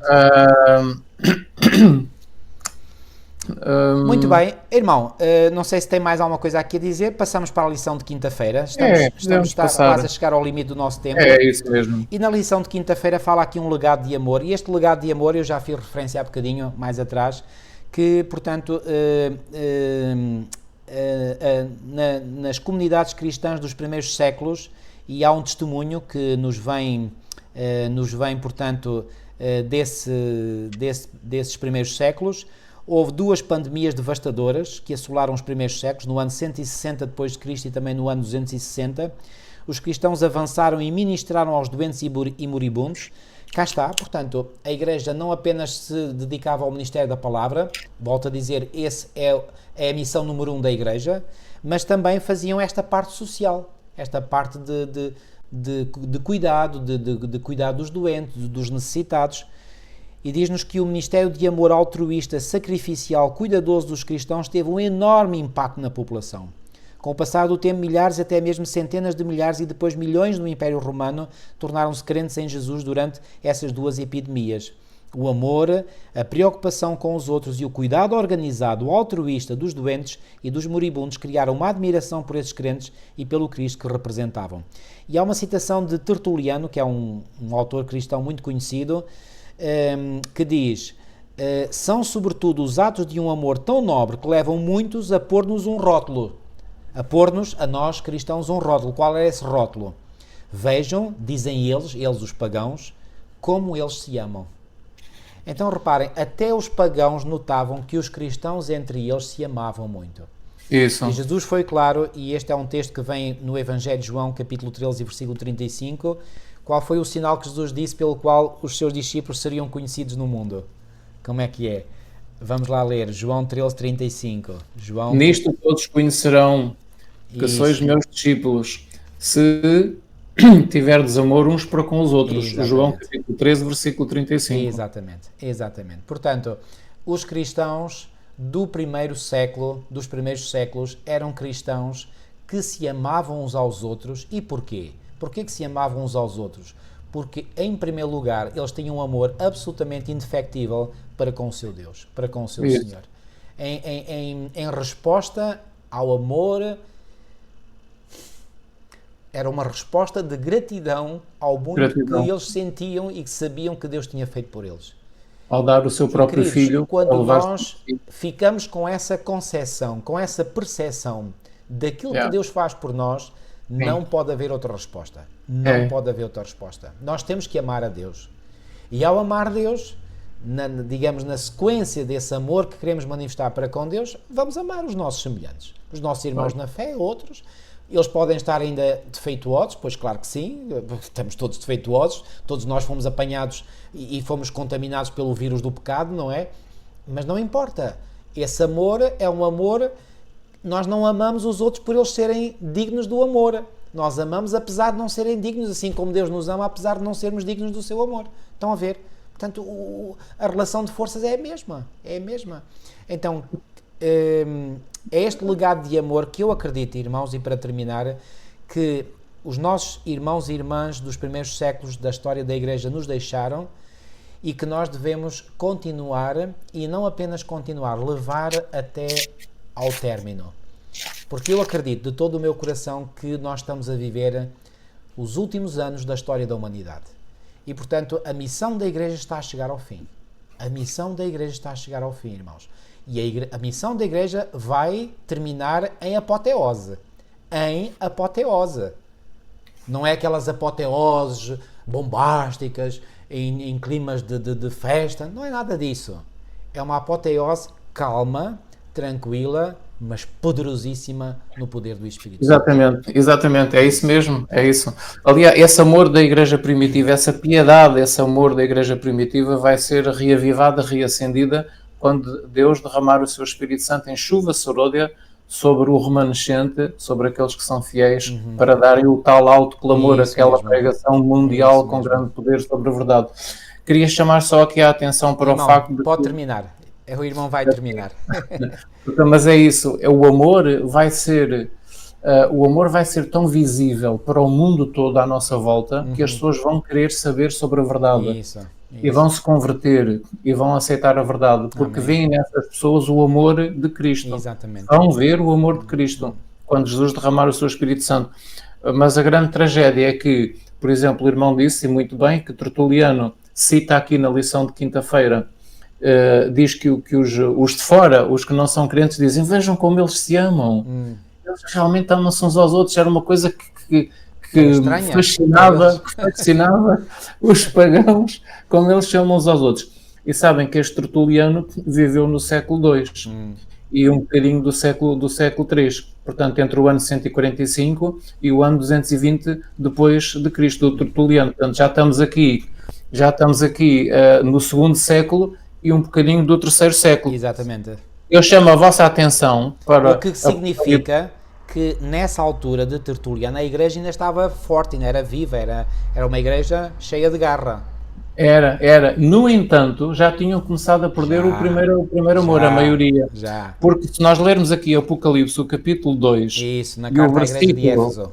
Exatamente, e o versículo 4 diz: tenho porém contra ti que abandonaste o teu primeiro amor. E estamos aqui na igreja de Éfeso. A igreja de Éfeso é o período que vai do ano 31 até ao ano 100. Certo. Portanto, apesar da igreja já ter começado a perder o seu primeiro amor no primeiro século, mesmo assim ainda havia grupos de cristãos que se amavam uns aos outros e que davam este testemunho maravilhoso, portanto, aos pagãos. Mas se a igreja no final do primeiro século já estava a perder o seu amor, séculos mais tarde perdeu muito mais. Isso também é isso então foi Foi uma queda, foi terrível. Foi um desabar autêntico, não é? Foi um desabar, foi muito mau. Houve uma queda, depois vem a igreja de Esmirna, a igreja de Perma, a igreja de Tiatira, portanto foi só uma queda abrupta, descendente cada vez mais para baixo. E a partir de Sardes, ou de Sardo, é que a igreja começa, digamos, a subir novamente a ladeira para onde tinha caído. Pois, exatamente. E eu acredito que, finalmente, Deus, no tempo do fim, irá ter uma igreja que estará ao mesmo nível espiritual da igreja primitiva. Portanto, exatamente, é isso mesmo. A grande esperança dos adventistas do sétimo dia é essa mesmo. É que no fim dos tempos, o remanescente, os fiéis adventistas do sétimo dia, irão ter o mesmo espírito dos cristãos primitivos. Exatamente. Irão ter o Espírito Santo, como eles tiveram no dia de Pentecostes. Porque não foi só no dia de Pentecostes, o Espírito Santo passou a estar com eles durante muito tempo, não é?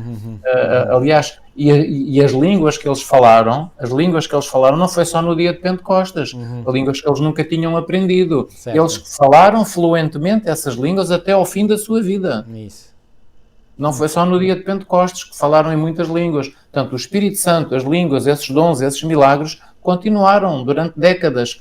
E agora, no fim dos tempos, quando Deus derramar o seu Espírito Santo sobre os adventistas fiéis, portanto, a igreja fiel vai viver novamente este espírito do passado. Não é? Isto é lindo, isto é maravilhoso, porque é isto que vai iluminar o mundo inteiro. É isto que vai iluminar o mundo. É isso. É isto que vai fazer a diferença, não é? Diz Apocalipse 18 que a terra foi iluminada com a glória de Deus. O que é a glória? A terra foi iluminada com o caráter de Deus. É o caráter de Deus. É o caráter de Deus. E o caráter de Deus manifestado onde? Na igreja, nos fiéis, no remanescente. Portanto, é este grande objetivo. Agora, irmão, falámos há bocadinho de Tertuliano, por que não terminar com aquele texto de Tertuliano que veio aqui na lição de sexta e que foi citado por Ellen White? Eu convido o irmão a ler. Portanto, olha, eu tinha aqui também para ler. Então leia. Aliás, eu tinha aqui várias coisas para ler, mas como o tempo não dá... Já temos 1h30 de tempo, portanto vamos... Eu tinha aqui coisas para ler até de domingo, segunda, terça e quarta, mas o tempo não dá e pronto. O irmão lê, portanto, então, este texto da lição de sexta-feira. E depois de ler este texto, eu vou ler depois mais um. Tá bom. Que é um texto também que é muito importante, porque os irmãos não pensem que vai ser tudo bom e tudo bonito. Pois. Está bem? Isto vai ser... Pronto. Então eu vou ler. O texto de sexta-feira diz assim, que eu tinha aqui também. Os esforços de Satanás para destruir a Igreja de Cristo pela violência foram em vão. O grande conflito, cá está, nunca se esqueçam, isto é tudo um grande conflito. O grande conflito em que os discípulos de Jesus davam a vida não terminava quando estes fiéis porta-estandartes tombavam nos seus postos. Com a sua derrota, eles eram vencedores. Os obreiros de Deus eram mortos, mas a sua obra avançava com firmeza. O Evangelho continuava a espalhar-se e o número dos seus aderentes a aumentar. Penetrou em regiões que eram inacessíveis mesmo às águias romanas. Imagina. Pois, sabem... Nem os romanos conseguiam lá entrar e os cristãos entraram lá. É incrível. Disse um cristão, disputando com os governadores pagãos que estavam a impulsionar a perseguição: podem matar-nos, podem torturar-nos, podem condenar-nos. A vossa injustiça é a prova de que nós somos inocentes. A vossa injustiça. E a vossa crueldade. E a vossa crueldade não vos trará nenhuma vantagem. E depois aqui, portanto, agora aqui Ellen White que diz: não era senão um convite mais forte para levar outros à mesma convicção. Agora volta novamente à tal frase que um cristão disse: quanto mais somos ceifados por vós, tanto mais crescemos em número. O sangue dos cristãos é semente. Pois isto também vai acontecer. Isto também vai acontecer agora nestes tempos finais. Sabem que disse um cristão disputando com os governadores. Sabem quem é que disse isto? É Tertuliano. Tertuliano é que disse isto. Eu tive curiosidade e fui ver o original disto. O Tertuliano, portanto, ele é que disse esta frase. E para terminarmos então a nossa lição, eu gostaria de ler então um comentário de Ellen White, que está aqui na página 18, e é um comentário da lição de quinta. Exatamente. Este amor manifestado pela Igreja, portanto, não esqueçam, isto aconteceu no passado e vai acontecer no futuro e tem acontecido em todos os séculos. Este amor manifestado na Igreja há de pôr há de, por certo, despolutar ou despertar a ira de Satanás. Portanto, isto é aqui que nós temos que realmente ser fortes. Este amor vai despertar a ira de Satanás. Cristo não estabelece para os seus discípulos um caminho fácil. Se o mundo vos aborrece, diz ele, sabei que primeiro do que a vós me aborreceu a mim. Se vós fosseis do mundo, o mundo amaria o que era seu. Mas porque não sois do mundo, antes eu vos escolhi do mundo, por isso é que o mundo vos aborrece. Nem mais. Lembrai-vos da palavra que vos disse, não é o servo maior do que o seu senhor. Se a mim me perseguiram, também vos perseguirão a vós. Se guardaram a minha palavra, também guardarão a vossa. Mas tudo isto vos farão por causa do meu nome, porque não conhecem aquele que me enviou. O Evangelho deve ser levado avante mediante luta agressiva, no meio da oposição, no meio do perigo, no meio do prejuízo, no meio do sofrimento. Mas os que fazem esta obra estão apenas a seguir os passos do Mestre. Desejar a todas as nações, página 623, edição 2017, da publicadora Servir. Portanto, que o Senhor nos dê a força para o conflito que está diante de nós. É isso mesmo. Muito obrigado, prezado irmão. E vamos terminar com uma oração. Nosso querido e amado Pai, muitíssimo obrigado, porque nós sabemos que estamos em boas mãos. Em mãos seguras, em mãos poderosas, em mãos firmes, em mãos que não são inconstantes, mas são constantes, firmes, seguras, são mãos eternas. Ó bom Pai, muito obrigado por te conhecermos. Obrigado por conhecermos a Tua Palavra. Que o Teu Espírito, Senhor, continue a Sua obra em nós, de aperfeiçoar o nosso caráter à perfeita e completa imagem do caráter do nosso Salvador. Senhor, é o que nós mais ambicionamos, é o nosso principal objetivo, é o nosso aperfeiçoamento do caráter. Ó bom Pai, mas sabemos que esse aperfeiçoamento do nosso caráter está implicado ou está intimamente ligado com o desempenho da missão. Então, Senhor, que ao desempenharmos a missão que Tu nos confiaste, que ao fazermos isso, o nosso caráter possa ser mais purificado, mais feito conforme à semelhança do nosso Salvador. Senhor. Ó bom Pai, obrigado por esta visão que Tu nos dás, de que a Tua Igreja irá terminar a sua missão nesta terra com o mesmo poder ou até um poder maior, porque será mais amplamente visto do que o poder com que a Tua Igreja inicial se iniciou. Ó Senhor, quão bom é sabermos isto, quão bom é sabermos que estamos em boas mãos, quão bom é sabermos, Senhor, que se permanecermos fiéis e leais a Ti, Tu orientarás todas as coisas, como orientaste no passado e sempre tens orientado para levar o Teu povo a bom porto, para levar o Teu povo a situações de vitória e a situações em que seremos libertos e livres das maquinações do inimigo contra o Teu povo. Ó Senhor, muito obrigado e ajuda-nos, Senhor, a nunca largarmos pela fé a nossa mão da Tua mão e a podermos estar assim com a firme certeza de que continuamos no bom caminho. Abençoa todos os nossos queridos irmãos que nos têm acompanhado, fortalece-os, assim como a nós e a todas as nossas queridas famílias. Tudo isto nós te pedimos e pela fé te agradecemos, em nome de Jesus. Amém. Amém. Assim seja. Ok, irmãos. Marcamos encontro para daqui a uma semana. Que Deus vos abençoe. Até lá.